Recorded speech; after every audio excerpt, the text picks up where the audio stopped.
மாதங்கள்லே மகத்தான மாதம் தான் இந்த மாசி மாதம் தான். ஒவ்வொரு மாதமும் நமக்கு மகம் நட்சத்திரம் வருதுங்க. ஆனால் எத்தனையோ மகம் நட்சத்திரம் வந்தாலும் இந்த மாசி மாதத்தில் மகம் நட்சத்திரம் வருது இல்லையா, அன்னைக்கு நம்ம விரதம் இருக்கிறது இரட்டி பலனை நமக்கு அள்ளி தருமாங்க. நமக்கு உண்டான பாவங்களையும் தோஷங்களையும் போக்கி முக்தியை அளிக்கக்கூடியது தாங்க இந்த மாசி மகத்தன்னைக்கு நம்ம செய்கிற வழிபாடு. இந்த வீடியோவில் நாம் மாசி மகத்தன்னைக்கு விரதம் இருந்தால் நமக்கு என்னென்னலாம் பலன் கிடைக்கணும், எந்த தெய்வத்தை நம்ம வழிபடணும், எந்த மாதிரி விளக்க நம்ம வீட்டில் நம்ம முன்னோர்களை நினச்சி வீட்டில் ஏற்றலாம், அதுக்கு உண்டான பதிவு தாங்க இது. நான் உங்கள் Saranya. Welcome to K Talks. வீடியோக்குள்ளே போகிறதுக்கு முன்னால் நம்ம சேனலை சப்ஸ்கிரைப் பண்ணிக்கோங்க. அப்போ தான் நான் போடுற வீடியோஸ் உங்களுக்கு நோட்டிஃபிகேஷன்ஸில் வரும். மாசி மாதம் பௌர்ணமியோட கூடிய மகம் நட்சத்திர நாளை தான் நம்ம மாசி மகம்னு சொல்கிறோம். மாசி மாதத்தில் வரக்கூடிய ரெண்டாவது பெரிய முக்கிய நிகழ்வுனா இந்த மாசி மகம் தாங்க. முதல்ல நம்ம சிவராத்திரி, மாசி மாதத்தில் நமக்கு முதல்ல சிவராத்திரி, அதை நம்ம பெரிய கோலாகோலமாக கொண்டாடுவோம். அதுக்கு அடுத்தபடியாக நம்ம இந்த மாசி மகத்தை தான் கோலாகலமாக கொண்டாடுவோங்க. அன்னைக்கு நம்ம புனித நீராடுறது 7 ஜென்ம பாவத்தையும் அடியோடு போகக்கூடியதாங்க. அன்னைக்கு நம்ம முன்னோர்களுக்கு தர்ப்பணம் கொடுக்கறது, அந்த கடலில் போய் புனித நீராடுறது, இதெல்லாம் அன்னைக்கு 7 ஜென்ம பாவத்தையும் நமக்கு போகக்கூடியதாங்க.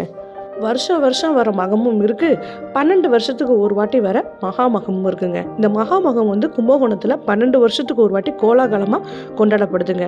அன்னைக்கு நம்ம முன்னோர்களை வழிபட்டு விரதம் இருந்து அந்த தெய்வத்துக்கு உரிய வழிபாட்டையும் கரெக்டாக நம்ம செஞ்சோன்னா பல புண்ணியங்கள் நமக்கு கிடைக்குமாங்க. அது மட்டும் இல்லைங்க, வட இந்தியாவில் இதே மகாமகத்தை நம்ம கும்பமேளாவாக சொல்கிறாங்க. வட இந்தியாவில் கும்பமேளாவாக கடைபிடிக்கிறாங்க. இந்த நாளில் நம்ம முக்கியமாக 3 கடவுளை வழிபடலாங்க. சிவன், விஷ்ணு, அம்பாளுங்க. இந்த 3 கடவுளையும் இன்றைய தினத்தில் நம்ம வழிபடுவது உகந்ததுன்னு சொல்கிறாங்க. சிவபெருமானை எதுக்காக நம்ம அன்னைக்கு வழிபடுறோன்னா, சிவபெருமான் வருண பகவானுக்கு சாப விமோசனம் அளித்தது இந்த நாளில் தானாங்க. அதனால் சிவனை வழிபடுவதற்கு உகந்த நாளாக மாசி மகம் சொல்லப்படுதுங்க. அது மட்டும் இல்லைங்க, இந்த நாளில் அம்பாளையும் நம்ம வழிபடுவதற்கு ஒரு காரணம் இருக்குங்க. உமாதேவியார் மாசி மாதம் மக நட்சத்திரத்தில் தான் தக்ஷனின் மகளா தாக்ஷாணியாக அவதரித்ததா சொல்லப்படுதுங்க. இன்னைக்கு ரொம்ப புண்ணிய நாளாகவும் கருதப்படுதுங்க. அதனால பெண்களுக்குரிய விரத நாளாகவும் இந்த நாள் போற்றப்படுதுங்க. இன்றைய நாள் பெருமாளுக்கும் உகந்த நாளாக சொல்லப்படுறதுக்கு காரணம், இன்றைய நாளில் தான் பெருமாள் வராக அவதாரம் எடுத்ததாக சொல்லப்படுதுங்க. அதனால் பெருமாளுக்கும் உகந்த நாளாக இந்த நாள் சொல்லப்படுதுங்க. இப்போ முக்கிய 3 தெய்வங்களுக்கு உகந்ததாக சொல்லப்படுது. இன்றைய தினம் நம்ம முறைப்படி விரதம் இருந்தோன்னா நமக்கு மறுபிறவிங்கிறது கிடைக்காதுங்க. நம்ம செஞ்ச பாவமானது 7 தலைமுறையை பாதிக்கும்னு சொல்லுவாங்க. அந்த பாவமும் முற்றிலும் நம்மளிருந்து விலகிடுமா. இந்த மாசி மகத்துல தான் நீர்நிலைகளில் உள்ள இடங்களில் தீர்த்தவாரி உற்சவம் பெருமாளுக்கு நடைபெறுவதா வழக்கமா இருக்குங்க. இப்பவும் நிறைய ஊர்ல பெருமாளுக்கு விசேஷமா நிறைய இந்த கடற்கரையெல்லாம் பார்த்தாலே தெரியும், தீர்த்தவாரி உற்சவம் நடைபெறுங்க. ஒவ்வொரு ஊர்லேயும் இந்த மாசி மகம் கோலாகலமாக கொண்டாடப்படுதுங்க. எத்தனையோ ஊரில் கொண்டாடப்பட்டாலும் சிறப்பாக கும்பகோணத்தில் தாங்க இந்த மாசி மகம் கொண்டாடப்படுது. எதுக்காகனா, இந்த உலகத்தையே படைப்பதற்காக உலக பொருட்கள் அனைத்தையுமே ஒரு கும்பத்தில் போட்டு வைக்கிறாருங்க இறைவன். அதை நீரில் மிதக்கும்படி வைக்கிறாருங்க. இப்படி நீரில் மிதந்து வரும்போது இறைவன் அம்பால் அதை விடுறாருங்க.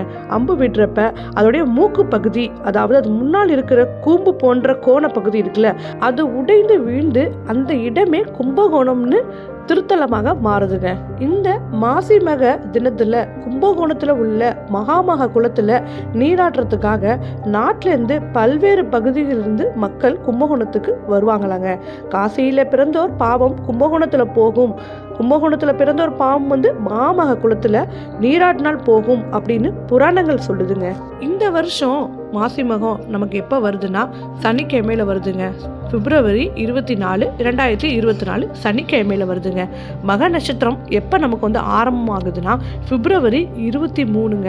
23 அன்னைக்கு மாலையில் 7:25 தொடங்கி மக நட்சத்திரம் அப்புறம் எப்போ முடிவடையுதுன்னா பிப்ரவரி 24 அன்று இரவு 10:20 மணிக்கு நமக்கு முடிவடையுதுங்க. இதே நாளில் நமக்கு பௌர்ணமி திதியும் வருதுங்க. பௌர்ணமி திதி எப்போ வருதுன்னா 23ஆம் தேதி, பிப்ரவரி 23ஆம் தேதி மாலை 4:55 தொடங்கி அதே பிப்ரவரி 24 மறுநாள் மாலை 6:51 முடிவடையுதுங்க. இப்போ நம்ம ஏற்றக்கூடிய அந்த ஒரு தீபத்தை எங்கே ஏற்றலாம், எப்படி ஏற்றலான்ட்டு பார்க்கலாம்.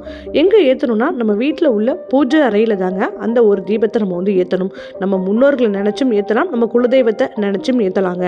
நம்ம குலதெய்வத்தை நினச்சி ஏற்றும் போது நம்ம குலதெய்வத்தோட பேரை நம்ம அந்த விளக்கை ஏற்றுறப்ப சொல்லிக்கிட்டே உச்சரிச்சுக்கிட்டே ஏற்றும்போது நல்ல பலன் நமக்கு கிடைக்குங்க. எப்படி ஏற்றணும்னா பூஜை அறையில் ஒரு தட்டு வச்சுக்கோங்க. அந்த தட்டில் பச்சரிசி பரப்பி ₹1 நாணயம் இருந்தால் அதையும் அந்த பச்சரிசி மேலே வச்சு ஒரு அகல் தீபம் இருந்தால் போதுங்க. ஒரு அகலை அது மேலே வச்சு நம்ம பூஜைக்கு எண்ணெய் யூஸ் பண்ணுறோமோ அதே எண்ணெயை அந்த தீபத்தில் ஊற்றி நம்ம ஏற்றலாங்க. இப்படி ஏற்றும்போது நமக்கு நம்ம குலதெய்வத்தோட ஆசையும் கிடைக்கும், நம்ம முன்னோர்களோட ஆசையும் நமக்கு கிடைக்குங்க. நம்ம ஏதாவது கோரிக்கை வச்சுருந்தாலும் அந்த கோரிக்கையை முன் நிறுத்தி இந்த அகல் விளக்குக்கு முன்னாடி நம்ம ஒரு 5 நிமிஷம் இல்லைனா 10 நிமிஷம் வேண்டி பிரார்த்தனை பண்ணலாங்க. இது மாதிரி அம்பாலை உங்களுக்கு ரொம்ப பிடிக்கும்னா அம்பாளுக்கும் உகந்த நாள் அல்லவா, அதனால் அம்பாலையும் நீங்கள் நினச்சி அன்றைக்கி அம்பாளுக்கு பிடிச்ச பொருளை வாங்கி பூஜை ரூமில் வச்சு பூஜை பண்ணலாங்க. அம்பாளுக்கு என்ன பொருள் பிடிக்கும்னா வாசனை மிகுந்த மலர்கள் பிடிக்குங்க, தாமரை மொட்டுகள் பிடிக்கும், அப்புறம் பச்சை கற்பூரம். இந்த மாதிரி அம்பாளுக்குன்னு ஏலக்காய் விஷ்ணுவுக்கும் பிடிக்குங்க. அதனால் ஏலக்காய் அன்னைக்கு வாங்கி பூஜை ரூமில் வச்சு பூஜை பண்ணுறப்ப இன்னும் நம்ம பிரார்த்தனையை இரட்டிப்பாக்குங்க. இன்றைய தினத்தில் முக்கியமாக சொல்லப்படுவது அந்த நீர்நிலைகளில் நீராடுறதும் இன்னொன்று தர்ப்பணம் கொடுக்கறதுங்க. அது ரெண்டும் செய்கிறது மூலமாக நம்ம முன்னோர்களோட ஆசையும் நமக்கு கண்டிப்பாக கிடைக்குங்க. ஸோ ஃப்ரெண்ட்ஸ், இன்றைய மாசி மகம் பௌர்ணமியோட கூடி வருது நமக்கு. ஸோ இது 3 கடவுளுக்கும் போய் சேரும். ப்ளஸ் நம்ம குலதெய்வம், முன்னோர்கள் இவர்களையும் நம்ம இந்த தினத்தில் வழிபட்டு அவர்களுடைய ஆசையும் நமக்கு கிடைக்குங்க. இந்த அகல் தீபம் ஏற்றுறது மூலமாக நம்ம குலதெய்வம், நம்ம முன்னோர்களோட ஆசையும் நமக்கு கிடைக்குங்க. இது வரைக்குமே இந்த வீடியோ பொறுமையாக பார்த்தவங்க எல்லாருக்குமே கோடான கோடி நன்றிகள். வீடியோ பிடிச்சிருந்துச்சுன்னா வீடியோக்கு ஒரு லைக் கொடுங்க அண்ட் உங்கள் ஃப்ரெண்ட்ஸ் அண்ட் ஃபேமிலிக்கு இந்த வீடியோ ஷேர் பண்ணுங்கள். தேங்க்யூ.